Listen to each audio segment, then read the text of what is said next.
Well, it's time for Chapter 5 in A Bear Called Paddington by Michael Bond. We're here at the Caribou Public Library. I'm Miss Erin, and this is our chapter book story time. So I'm so glad you were able to join us today, and let's go ahead and get started. So in Chapter 4, the end of Chapter 4, Paddington was a huge hit, right? Gathering a crowd in the window of the department store. So they're moving on.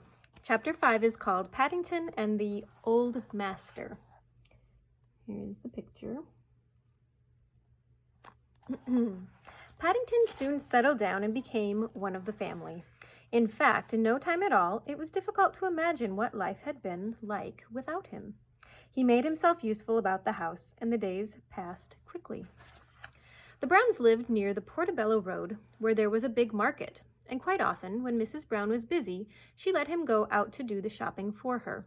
Mr. Brown made a shopping trolley for him, an old basket on wheels with a handle for steering it. Paddington was a good shopper and soon became well known to all the traders in the market. He was very thorough and took the job of shopping seriously. He would press the fruit to see that it had the right degree of firmness, as Mrs. Bird had shown him, and he was always on the lookout for bargains. He was a popular bear with the traders, and most of them went out of their way to save the best things of the day for him.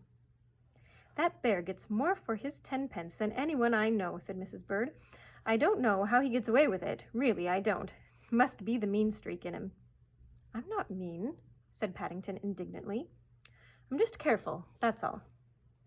"Whatever it is," replied Mrs. Bird, "you're worth your weight in gold."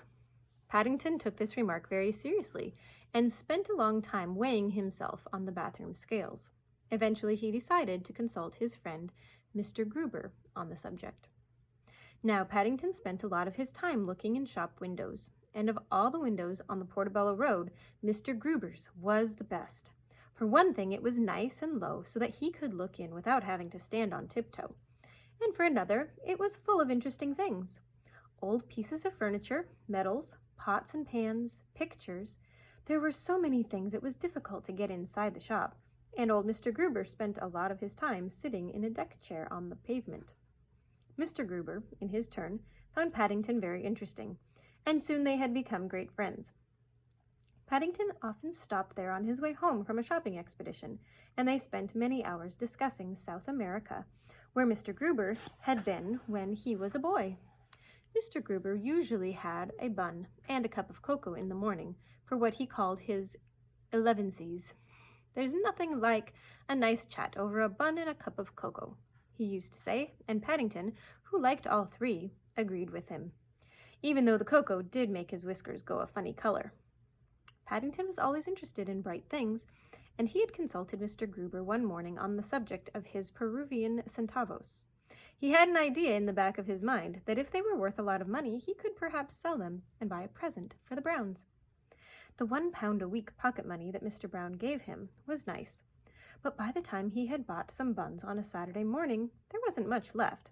After a great deal of consideration, Mr. Gruber had advised Paddington to keep the coins. "It's not always the brightest thing that fetched the most money, Mr. Brown," he had said, and Mr. Gruber always called Paddington Mr. Brown, and it made him feel very important.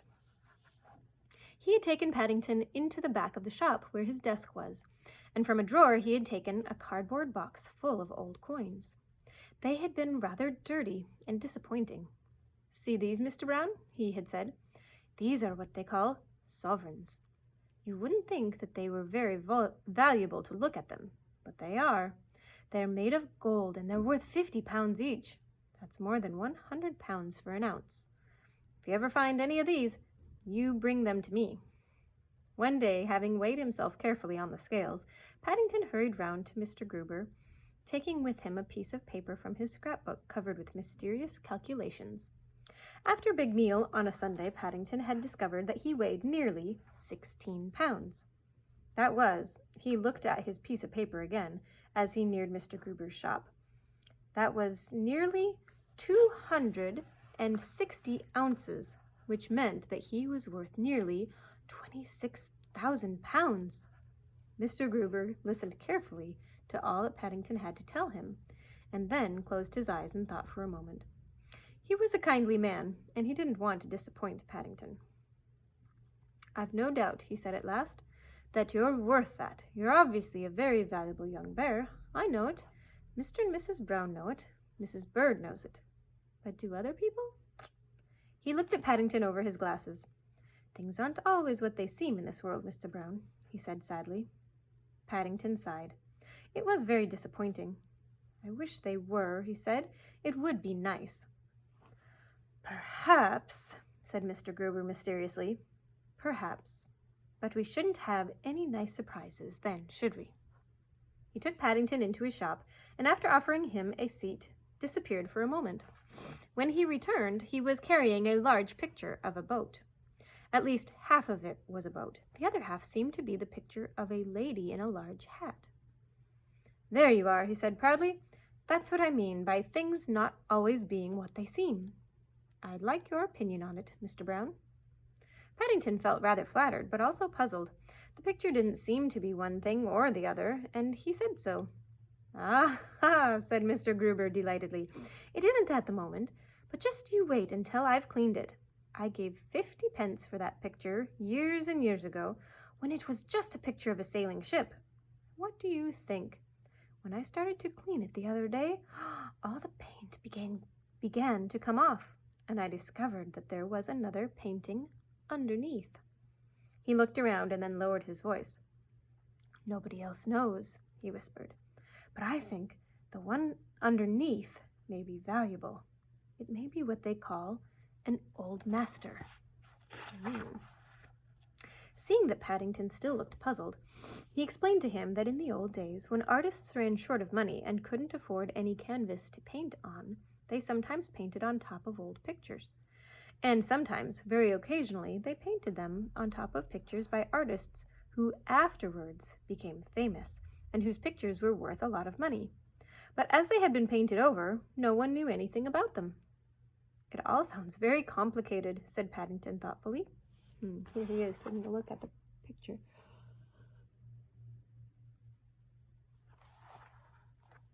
Mr. Gruber talked for a long time about painting, which was one of his favorite subjects. But Paddington, though he was usually interested in anything Mr. Gruber had to tell him, was hardly listening. Eventually, refusing Mr. Gruber's offer of a second cup of cocoa, he slipped down off the chair and began making his way home. He raised his hat automatically whenever anyone said good day to him, but there was a faraway expression in his eyes. Even the smell of buns from the bakery passed unheeded. Paddington had an idea. When he got home, he went upstairs to his room and lay on the bed for a long while, staring up at the ceiling. He was up there so long that Mrs. Bird came quite worried and poked her head round the door to know if he was all right. "Quite all right, thank you," said Paddington distantly. "I'm just thinking."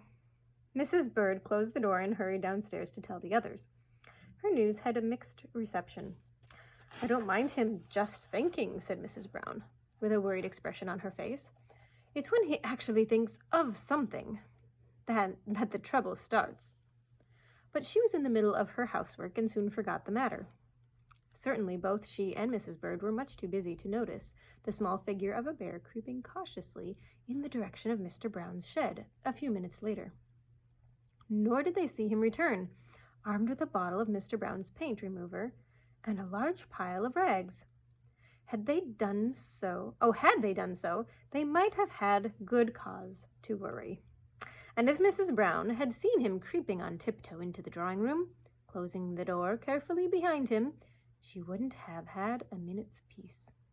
Fortunately, everyone was much too busy to notice any of these things. Even more fortunately, no one came into the drawing room for quite a long while, because Paddington was in a mess. Things hadn't gone at all according to plan.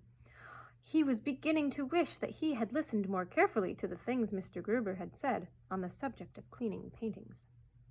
To start with, even though he had used almost half a bottle of Mr. Brown's paint remover, the picture had only come off in patches.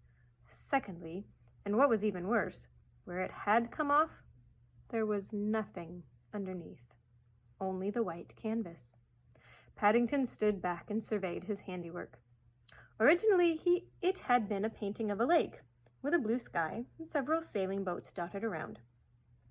Now it looked like a storm at sea, All the boats had gone, the sky was a funny shade of gray, and half the lake had disappeared. What a good thing I found this old box of paints, he thought, as he stood back holding the end of the brush at paw's length and squinting at it, as he'd once seen a real artist do. Holding a palette in his left paw, he squeezed some red paint onto it, and then splodged it about with the brush. He looked nervously over his shoulder and then dabbed some of it onto the canvas. Paddington had found the paints in a cupboard under the stairs. A whole box of them. There were reds and greens, yellows and blues. In fact, there were so many different colors it was difficult to know which to choose first. He wiped the brush carefully on his hat and tried another color and then another. It was all so interesting that he thought he would try a bit of each, and he very soon forgot the fact that he was supposed to be painting a picture. In fact, it was more of a design than a picture, with lines and circles and crosses in all different colors. Even Paddington was startled when he finally stepped back to examine it. Here he is squinting with the palette here and his canvas. How do you think that's going to turn out? Of the original picture, there was no trace at all. Rather sadly, he put the tubes of paint back into the box and wrapped the picture in a canvas bag, leaning it against the wall, exactly as he'd found it. He decided reluctantly to have another try later on. Painting was fun while it lasted, but it was much more difficult than it looked. He was very silent all through dinner that evening. He was so silent that several times Mrs. Brown asked him how he was, until eventually Paddington asked to be excused and went upstairs. "I do hope he's all right, Henry," she said after he'd gone. "He hardly touched his dinner, and that's so unlike him. And he seemed to have some funny red spots all over his face." "Crikey," said Jonathan. "Red spots? I hope he's given it to me, whatever it is, then I shan't have to go back to school." "Well, he's got green ones as well," said Judy. "I saw some green ones." "Green ones?" Even Mr. Brown looked worried. "I wonder if he's sickening for anything. If they're not gone in the morning, I'll send for the doctor." "He was so looking forward to going to the handicrafts exhibition, too," said Mrs. Brown. "It'll be a shame if he has to stay in bed." "Do you think you'll win a prize with your painting, Dad?" asked Jonathan. "No one will be more surprised than your father if he does," replied Mrs. Brown. "He's never won a prize yet." "What is it, Daddy?" asked Judy. "Aren't you going to tell us?" "It's meant to be a surprise," said Mr. Brown modestly. "It took me a long time to do. It's painted from memory." Painting was one of Mr. Brown's hobbies. And once a year he entered a picture for a handicrafts exhibition, which was held in Keniston, near where they lived. Several famous people came to judge the pictures, and there were a number of prizes. There were also lots of other competitions, and it was a sore point with Mr. Brown that he had never won anything, whereas twice Mrs. Brown had won a prize in the rug-making competition. "Anyway," he said, declaring the subject closed, "it's too late now. The man collected it this afternoon, so we shall see what we shall see." The sun was shining the next day, and the exhibition was crowded. Everyone was pleased that Paddington looked so much better. His spots had completely disappeared, and he ate a large breakfast to make up for missing so much dinner the night before. Only Mrs. Bird had her suspicions when she found Paddington's spots on his towel in the bathroom, but she kept her thoughts to herself. The Browns occupied the middle 5 seats in the front row where the judging was to take place. There was an air of great excitement. It was news to Paddington that Mr. Brown actually painted, and he was looking forward to seeing a picture by someone he knew. On the platform, several important-looking men with beards were bustling about, talking to each other and waving their arms in the air. They appeared to be having a great deal of argument about one painting in particular. "Henry," whispered Mrs. Brown excitedly, "I do believe they're talking about yours. I recognize the canvas bag." Mr. Brown looked puzzled. "It certainly looks like my bag," he said, "but I don't think it can be. All the canvas was stuck to the painting, don't you see? Just as if someone had put it inside while it was still wet. I painted mine ages ago." Paddington sat very still and stared straight ahead, hardly daring to move. He had a strange, sinking feeling in the bottom of his stomach, as if something awful was about to happen. He began to wish he hadn't washed the spots off that morning. Then at least he could have stayed in bed. Does he know he's in trouble? He's going to get caught, huh? Judy poked him with her elbow. "What's the matter, Paddington?" she asked. "You look most peculiar. Are you all right?"